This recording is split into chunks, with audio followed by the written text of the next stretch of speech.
You know, I don't think so.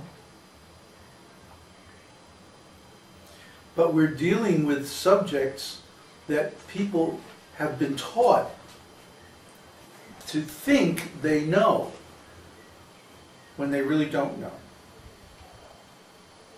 We've all been taught to think in a certain way about creation and about the world. That doesn't mean that it's true. Just because somebody in a suit says so, huh?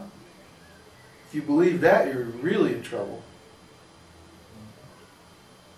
People are so distracted from this society, they can't think of anything else except the problems that society throws at them. So it's better to be in ignorance, just deal with the problems that can throw in their faces. You know, it's never better to be in ignorance. Well, they think it is. They think it's like, why worry about the big picture when the small picture... Because the big picture is meaningful. Yeah. The big picture is how we make our decisions in this life, how we set our values in this life. The ontology that you're working within. This is the big picture. So, I mean, there are many people who call themselves devotees, but they actually still believe in the material origin of life and things like this. If you question them, they can't explain the theory of Vedanta. Even though it's stated over and over and over again in Prabhupada's books. You ask them, how did God create the material world?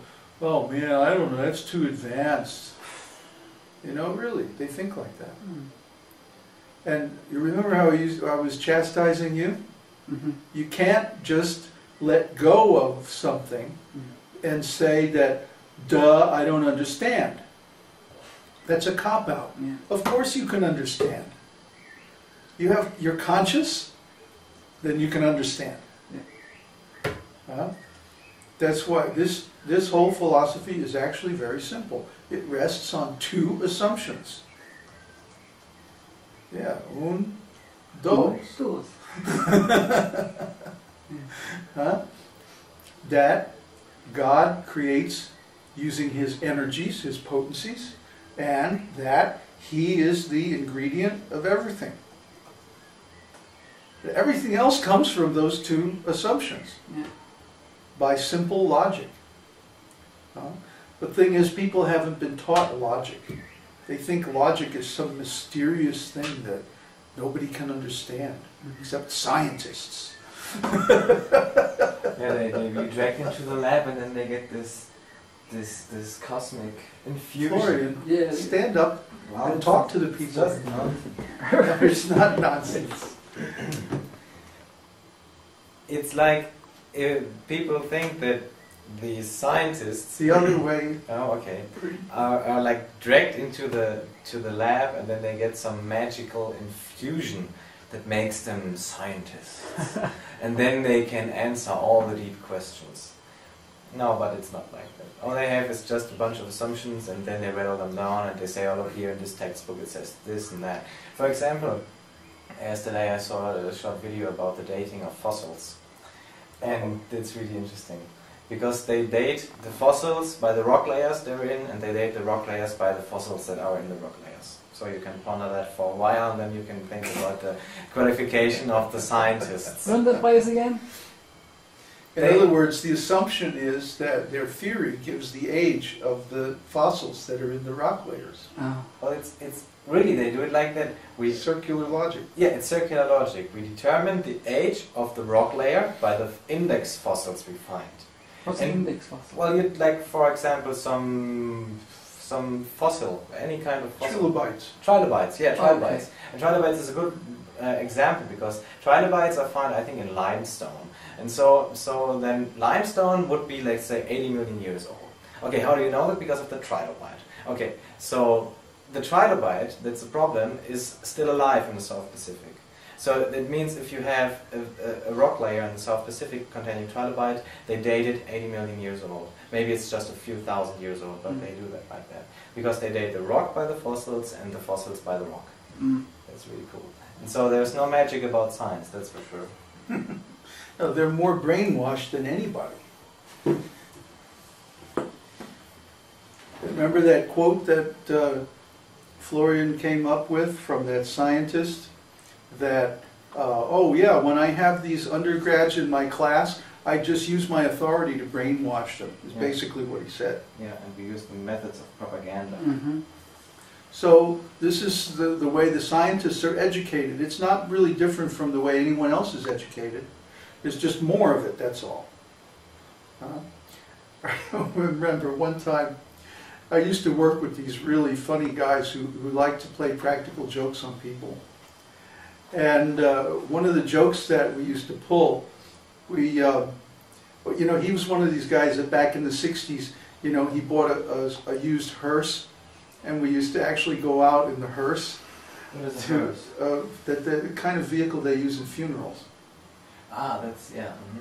So we used to go out to bars and stuff like this in this hearse, all dressed up and everything. In the gear. Oh yeah, it was so funny. People, with sunglasses on, and people used to look at us really funny.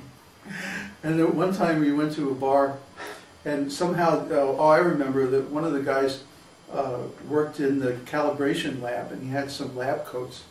So we smuggled some lab coats out of the place, and then we went out to this bar, in the hearse, of course.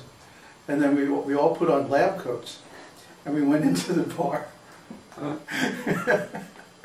And basically, nobody would look at us. Nobody would talk to us, And then so finally, out of just sheer desperation to make something happen, the one guy who was the mastermind actually of the whole prank, he started up a conversation with one of the guys at the bar. And it was sort of like, hey, what are you doing, Oh, okay, how are you, man, He says, what do you do for a living? And the guy says, oh, I'm a plumber. Well, what about you? I'm a scientist. That was the end of the conversation. Really, the guy just looked back and stared at his beard, and that was it.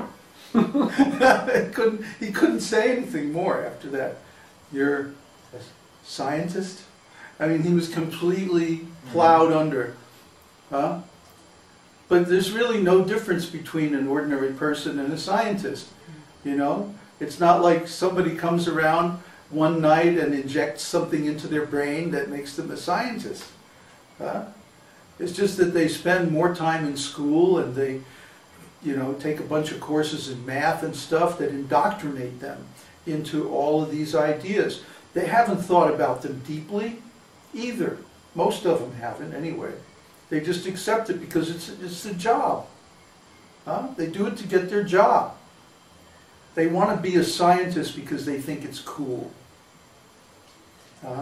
Somehow or other. So they pass all these tests, and they just, get the degree and go out there and work as a scientist. That's all. The scientists aren't more intelligent. In fact, there's a good deal of evidence that they're just as intelligent as everybody else.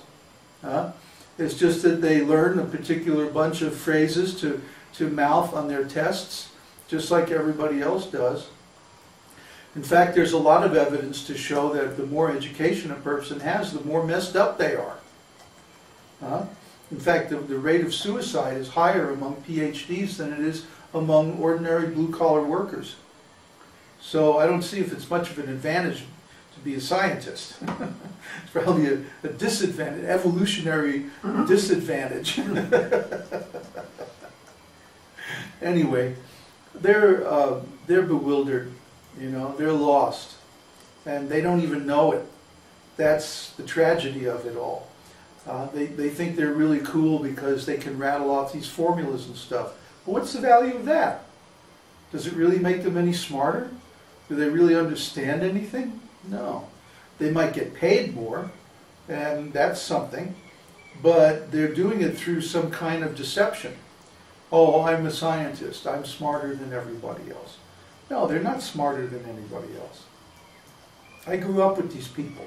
Because of my IQ, I was in the so-called alpha class in school, and I spent like 8 years with all of these kids that later on became engineers, doctors, scientists, and like that. And after I came back from India, one time I tried contacting them. And the funny thing about it was, really, they were still the same as they were in high school. They were just bigger kids with, you know, more money and bigger problems. You know, one of them had become, he had done some work for Lawrence Livermore Lab, and then he had gone into independent alternative energy consulting, whatever that is.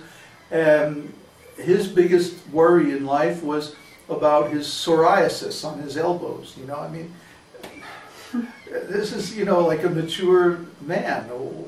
Can you talk about philosophy? Nah, no interest in philosophy. And this is our great scientists. Well, I don't have much respect for them, to tell you the truth.